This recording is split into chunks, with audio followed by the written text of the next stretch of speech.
Hello, ladies and gentlemen. Welcome to the show. Glad to have you guys here on this 15th, Friday the 15th of May, 2020. Now, you know what? This is an incredibly bullish move for silver right now. And I've often said on my show for the longest time, going back for years, that when we see the real bull run in gold and silver, we'll see silver start to make the move first ahead of gold. Silver moves up higher and faster than gold. When we see that, now I'm not saying this is it yet. Might not be quite it yet, but we're going to see that in the future. At some point in the future, and this might be it. This might be that point in the future, but I'm a little bit cautious about saying this is it. And the reason why is because we've seen so many smackdowns over the past few years where the price of silver and gold start to go up, and then they knock it all back down again. These conspirators who conspire together to use the paper short contracts to create far more paper silver and paper gold than there are the actual underlying commodity. And this is how they've been suppressing the price for the longest time. You know, in the end, how this game's going to end in the end is it's going to be a short squeeze. And the paper contracts, they're going to switch over and they're going to settle them in dollars. And ultimately, the price of gold and silver are going to go so high in the end that they're basically just going to default on the paper short contracts. There'll be a default. And then they'll be worthless. It'll just be paper, because that's all it really is paper. There's not enough of the underlying, they're a derivative, and there's not enough of the underlying asset to cover all of the paper short contracts. It's just as simple as that. So it's all going to melt down in the end. And this could be the beginning of it. This could be the beginning of the big bull run we've been anticipating for years, but we're going to have to wait and see. A little bit cautious yet, even though we're seeing the gold and silver price starting to move. So let's get the charts open right here and take a look at this today, what we're seeing. 1746 for gold. And we're looking at it's up $15.30, or 0.88%. So it's up just less than 1%. Take note of that. Now let's take a look at silver. Silver's up 4.45%. So the move in silver today is over 4 times greater, about 5 times. Actually, it's 5 times greater than the move in gold. Now, I'm taking careful note of that. Silver today is at 1656, and we're looking at a 70-cent rise. That's a big move for silver. 70 cents in one day. And you know, there's another side effect that this all generates, or an off-spin effect, is as the price in silver starts to move up, people out there get like, hey, you know, and they might have been sitting on the sidelines watching silver, a little bit scared to buy in. They see the price start to move up. Actually, they buy it more at a higher price than they do when it was cheaper. This is just human mentality, you know. And there's very limited supply. It's very tight supply out there. And they could drain that supply away of the actual physical product very easily, because it's such a small, little, tiny market. There's another thing to consider. For months and for even years now, for the last 2 or 3 years, you see these shows about silver, and the people say, well, where am I going to sell my silver when it's time to sell? The coin stores are only going to give me less than spot price, and the spot price keeps going lower and lower, and maybe I'll lose money and everything else, and they're scared that they might not even be able to sell it. Well, I'm going to tell you what's going to happen. As the gold price moves up, once it passes $2,000 for gold, and believe me, it will, eventually it's going to pass $2,000. When I say eventually, I'm not talking like 10 years from now either. I'm talking just in the next little while, when the money printing starts to overwhelm the system. Gold's going to pass $2,000. When gold passes $2,000, you're going to start to see a few of these little stores start to open up that say, we buy gold. You know, you'll see them at places that used to be like, maybe there was a place where there was a shoe store in the mall. You'll see a new little store open up. They'll say, we buy gold and silver. you know, or we buy jewelry, you know, and you'll see them start to pop up.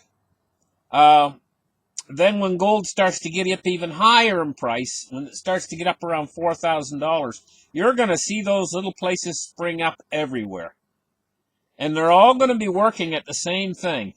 They're all going to be collecting your gold, putting it into a little pot. They'll probably have several little pots, and each pot will be a different carat, like 12, 10 carat, 14 carat, 18 carat, 22 carat, you know, and they'll each have a little pot.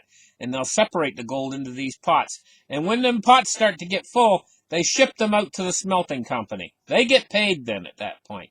And all these little stores that'll be collecting the gold all over the country, gold and silver, will be all shipping it out probably to the same big foundry, where they'll be smelting it back down into great big bars, and it'll be heading off to a vault.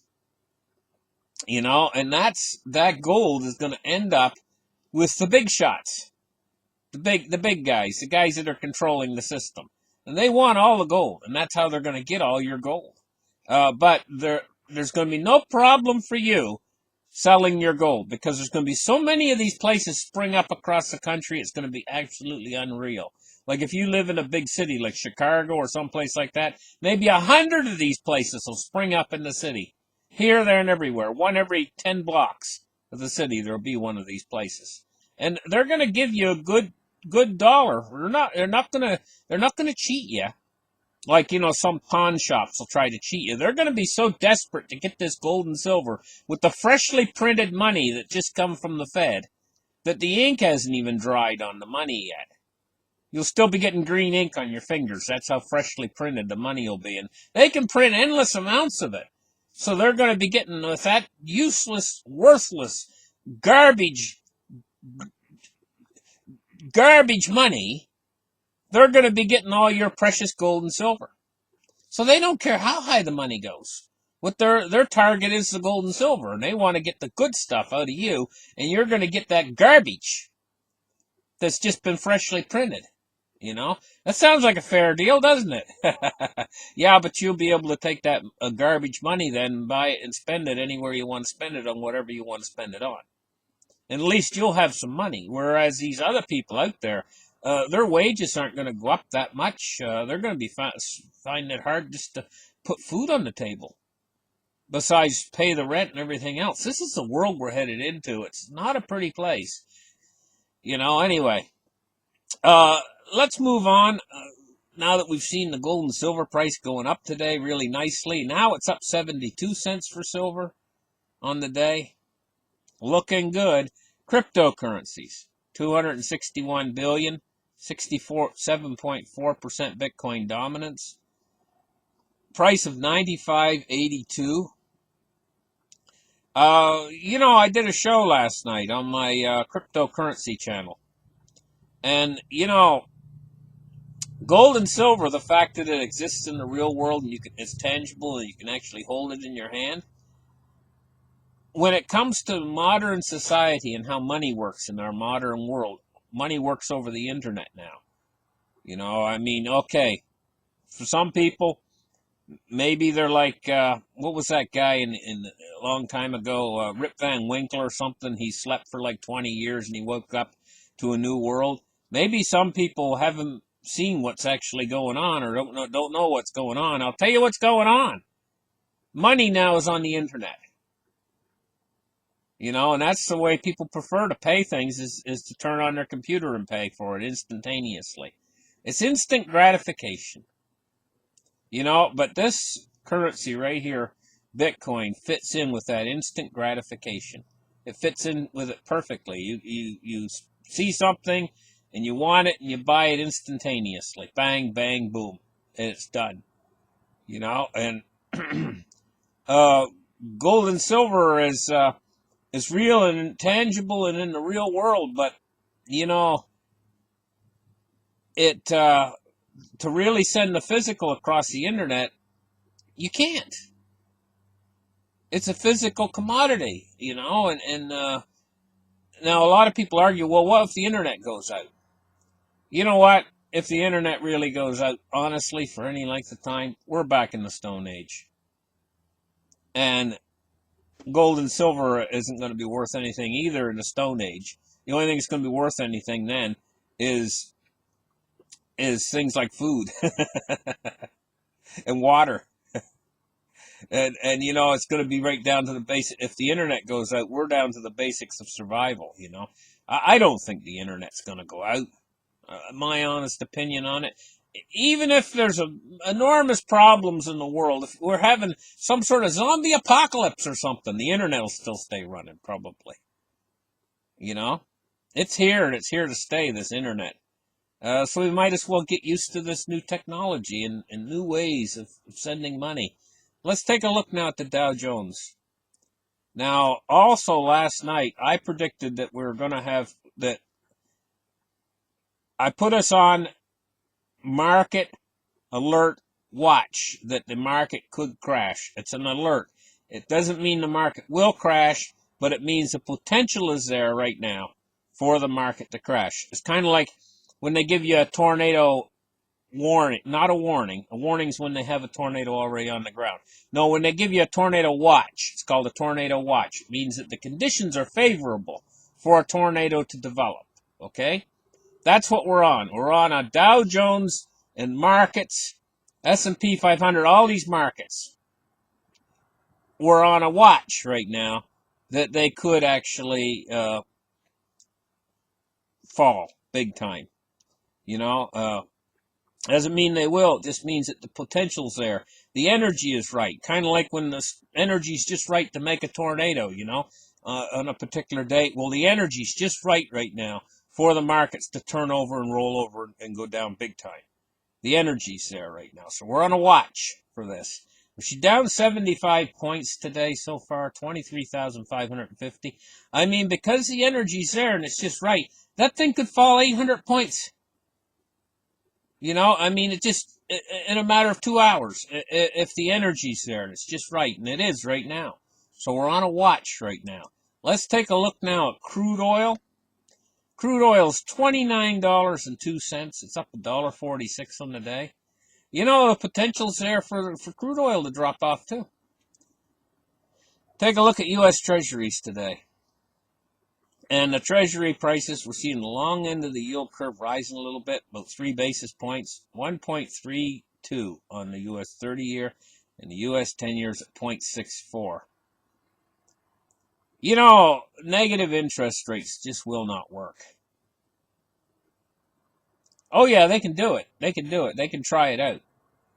But the ramifications of what will happen if they do it is unimaginable. I mean, it's just because it's such a ridiculous policy that somebody can actually make money off of money that they've borrowed.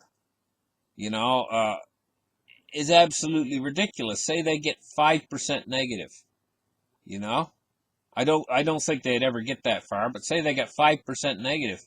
Then these guys that are borrowing money, well, what are we going to do? Pay them to borrow money? That means they'll borrow a lot more. Because the more money they borrow, the more money they're going to make. It's like a bank in reverse. The whole thing, I can't even get my head around it. It's so strange. It's so weird. It's so bizarre. And you know that we're in troubled times when you see that is actually they're even talking about negative interest rates. You know that we're in some sort of a unreal paradigm right now.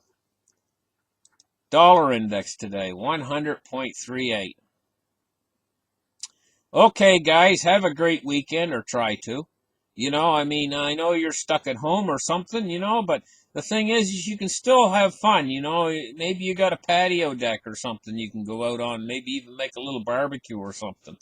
You know, I mean, the neighbors will be envious when they smell that barbecue smell come wafting in there, you know.